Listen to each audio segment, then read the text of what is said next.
Today I messed up by pushing my girlfriend onto the floor. My 29M girlfriend, 24F, and I have been dating for almost 6 months. This past weekend we had just attended her cousin's wedding that she invited me to a few months prior. We got a hotel room and started having a little sexy time. In the moment I was thinking about how hot it was all the times she pushed me onto the bed, and I figured I'd do it to her this time.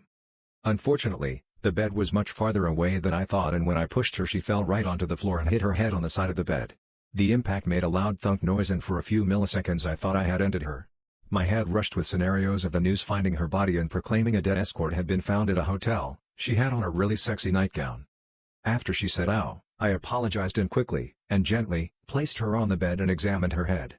She asked for some Advil and ice. I gave her the Advil and ran to the ice machine down the hall. I forgot to get a cup, so I poured it into my bare hand and ran back. After I got her everything, I apologized profusely for hurting her and ruining the moment. She laughed and said it was fine, but I felt so bad. Anyway, she's okay and now I owe her a foot massage. Today I messed up by looking my work's phone search history. I work in a tiny hospital where one nurse at night needs to be with a phone, pager, in case they need her in another ward. Last week it was me. I googled some information a patient gave me, so when I proceeded to erase the history, to my surprise I discovered porn. Exact searches, webs. All the same theme. At first I suspected other nurses who worked the same kind of night shift, but because the type of porn I started to suspect the porter that are all men. I've been the past week looking each ward's phone to see if my theory is right. No success until today. 4 ward 3 AM I pick up the porter's phone and there it's tons and tons of porn. The same webs, exact searches every day except weekends where there is no watchman. The problem now is that I'd what to do. Should I warn the hospital, other co-workers, the supervisor? Today I messed up by giving my cousin a revolver. My cousin is an overly sheltered by a very overprotective mother type of guy. He's a likable person, but doesn't have any friends outside of family. One day a friend of mine and I decided we wanted to go to a little outdoor shooting range and thought I'd be nice to get Cousin K out of the house for a while. At the time of this event, I'd have been in my late 20s and Cousin K would have been in his early 20s. Both my friend and I were raised right around firearms and are safe and have proper respect for a firearm and what they're capable of. Before handing a loaded gun to my cousin I went through all the safety instructions that had been ingrained in me. Don't have your finger on the trigger until you're ready to fire, be certain of your target and what's behind it, etc., etc. So, I was standing behind my cousin's right shoulder giving him verbal instructions as he was taking aim at a cardboard target. He pulls the hammer back on the .357 Magnum and, by his own admission after the fact, he was confused as to why pulling the hammer back moved the trigger, so he turns to me to ask a question with his finger on the trigger. He inadvertently pointed the gun at me and the gun went off, all in one smooth motion of him turning to face me.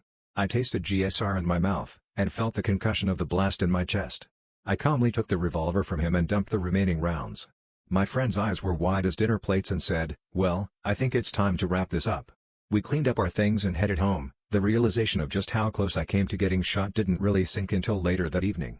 Apparently he went home and cried to his mother, although he was mainly just quiet with a few "I'm sorries" on the drive home. Remember kids, accidents can happen and they can happen in a blink of an eye.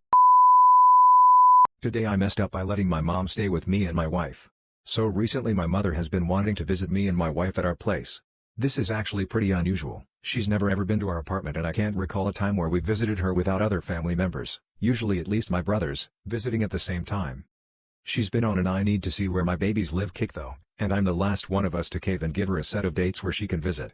Don't get me wrong, I love my mom and my wife and her get along just fine, but I do have to admit that my idea of a fun time is not her pestering me to let her visit on such short notice that I can't really even get extra time off work, though thankfully mine and my wife's coworkers were nice enough to trade some days with us, so at least my mom isn't sitting alone in an empty apartment most days.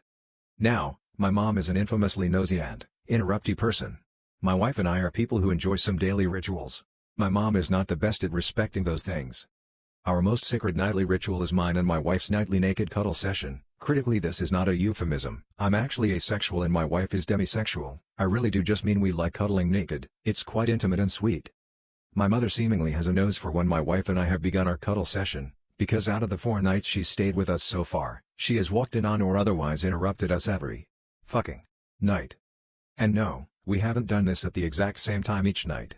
We've been pushing our cuddle back later and later, and while this isn't the only time at night that my mom has found the need to suddenly ask us how to work the DVD player or if it's okay to eat the pretzels we have in the cupboard or if we have another blanket, it is the most annoying time for her to interrupt.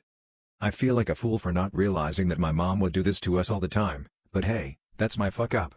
All I want is to be able to cuddle and talk to my wife for the final hour or two before drifting off to sleep without any interruptions, but alas, that shall have to wait until she leaves, it seems. Today I messed up by passing gas outside my husband's office. Both my husband and I work from home. I had just finished a marathon session of meetings and went to get a glass of water.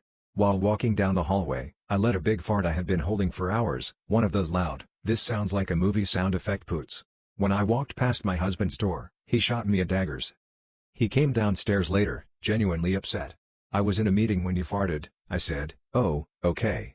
I didn't mean to distract you." He replied, "No, you don't get it. I wasn't muted, your fart was so loud my avatar glowed because my mic picked it up." Everyone in the meeting went silent, thinking I had just let a giant fart on camera. So yeah, I feel really bad, not only because I accidentally framed my husband with a fart, but also because I could not stop laughing long enough to apologize. I eventually did when I could catch my breath.